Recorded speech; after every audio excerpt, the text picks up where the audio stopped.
ভারতের কপালে নতুন চিন্তার ভাঁজ। টেনশনে ভারত, তিস্তা প্রকল্প করবে চীন। বাংলাদেশের হাত ধরে আবারও ভারত সীমান্তে নাক গলাতে চলেছে চীন। তবে কি চীন আবার নতুন করে সমস্যার সৃষ্টি করতে চলেছে? বাংলাদেশের এই পদক্ষেপে ঠিক কি করবে ভারত, দেখুন।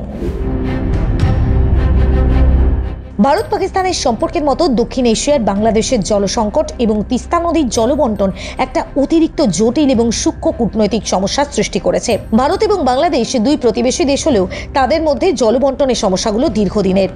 বিশেষ করে তিস্তা নদীর জলবন্টন নিয়ে বাংলাদেশের উদ্বেগ এবং ভারতের নীতির প্রতি অসন্তোষ বাড়ছে। তিস্তা প্রকল্পের প্রসঙ্গ আসলে যে শুধু একটা জলবায়ুর সমস্যা নয়, বরং এটা একটা বড় রাজনৈতিক এবং কূটনৈতিক যুদ্ধেও পরিণত হয়েছে। ঠিক এই পরিস্থিতিতে চীন বাংলাদেশের একটা গুরুত্বপূর্ণ কূটনৈতিক অংশীদার হিসাবে তিস্তা প্রকল্পে সাহায্য করতে ইচ্ছুক হলেও ভারতের প্রতি বাংলাদেশের কৌশলগত অঙ্গীকার নতুনভাবে বিতর্ক সৃষ্টি করেছে। এদিকে শেখ হাসিনা তিস্তা প্রকল্পে চীনের সহায়তা নেওয়ার জন্য গ্রিন সিগন্যাল দিয়েছিলেন, যা বাংলাদেশের অন্যতম গুরুত্বপূর্ণ কূটনৈতিক পদক্ষেপ হিসেবে বিবেচিত হয়। চীন যে দক্ষিণ এশিয়ায় তার কৌশলগত উপস্থিতি এবং অর্থনৈতিক প্রভাব বৃদ্ধি করতে চায়, সে সময় বাংলাদেশের জলসংকট মোকাবিলার জন্য এই প্রকল্পে সাহায্য করতে চেয়েছিল। তবে ভারতের পক্ষ থেকে চাপ সৃষ্টি করা হয়েছিল এবং তাদের রাজনৈতিক চাপের কারণে বাংলাদেশে এই প্রস্তাব থমকে যায়। সে সময় চীন যে প্রকল্পে সহযোগিতা করতে প্রস্তুত ছিল, তা ভারতের পক্ষ থেকে বাধাগ্রস্ত হওয়ায় একটা বড় কূটনৈতিক সমস্যা তৈরি হয়।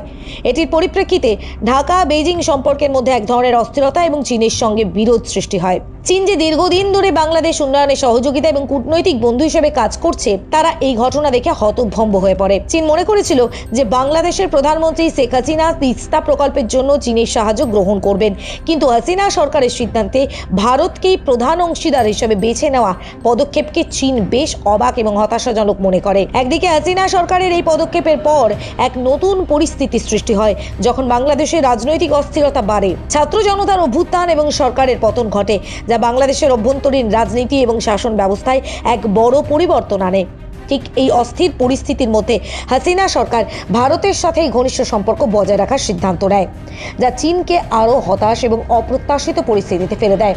এই সংকট এবং চীন বাংলাদেশ সম্পর্কের মধ্যে উত্তেজনা তৈরি হওয়ার পর হাসিনা সরকার আবারও রাজনৈতিক সংকটের মুখোমুখি হয়। সরকারের পতনের পর হাসিনা ভারতেই আশ্রয় নেন এবং সেখানে রাজনৈতিক নিরাপত্তা পান।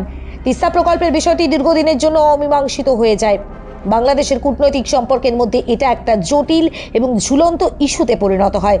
তবে পরিস্থিতি এখন কিছুটা পরিবর্তিত হয়েছে এবং বাংলাদেশের পররাষ্ট্র উপদেষ্টা তৌহিদ হোসেন শীঘ্রই বেইজিং সফরে যাচ্ছেন, এমনটা জানা যাচ্ছে। তার সফরে তিস্তা প্রকল্পের বিষয়টি আলোচিত হবে এবং কূটনৈতিক সূত্রের মতে চীন এবং বাংলাদেশের মধ্যে আবারও সহযোগিতা গড়ে তোলার সুযোগ সৃষ্টি হবে। এদিকে বাংলাদেশের সঙ্গে ভারতের সম্পর্কের বিষয়টা বেশ জটিল হয়ে উঠছে। একদিকে বাংলাদেশ ভারতের কাছে জল সমস্যা সমাধানের জন্য আশ্বাস পাচ্ছে, তবে অন্যদিকে ভারতের কারণে তিস্তা প্রকল্পের বাস্তবায়ন বাধাগ্রস্ত হচ্ছে, যা বাংলাদেশের কৃষি এবং পানি সংকট আরো তীব্র করে তুলছে। এখন বাংলাদেশ চীন সম্পর্কের অস্থিরতার মধ্যে তিস্তা প্রকল্পের ভবিষ্যৎ নিয়ে যে আলোচনা হতে চলেছে, তা কেবল জলের ভাগাভাগি এবং উন্নয়নই নয়, বরং একটা বড় রাজনৈতিক সংকটের সৃষ্টি করতে পারে। বাংলাদেশের জন্য এটা একটা বড় কূটনৈতিক পরীক্ষা হতে চলেছে, যেখানে তাকে সতর্কভাবে ভারতের সাথে সম্পর্ক বজায় রেখে চীনের সাথে নতুন কূটনৈতিক চুক্তি করতে হবে। বাংলাদেশের নেতৃত্বের সামনে এখন একটা বড় প্রশ্ন হয়ে দাঁড়িয়েছে, সেটা হলো তারা কি আদৌ সফলভাবে এই জটিল পরিস্থিতি মোকাবিলা করতে পারবে এবং তিস্তা প্রকল্পের মাধ্যমে দেশের জন্য একটা স্থায়ী সমাধান নিয়ে আসবে। তিস্তা প্রকল্পের মতো একটা বড় জলসংকটের ক্ষেত্রে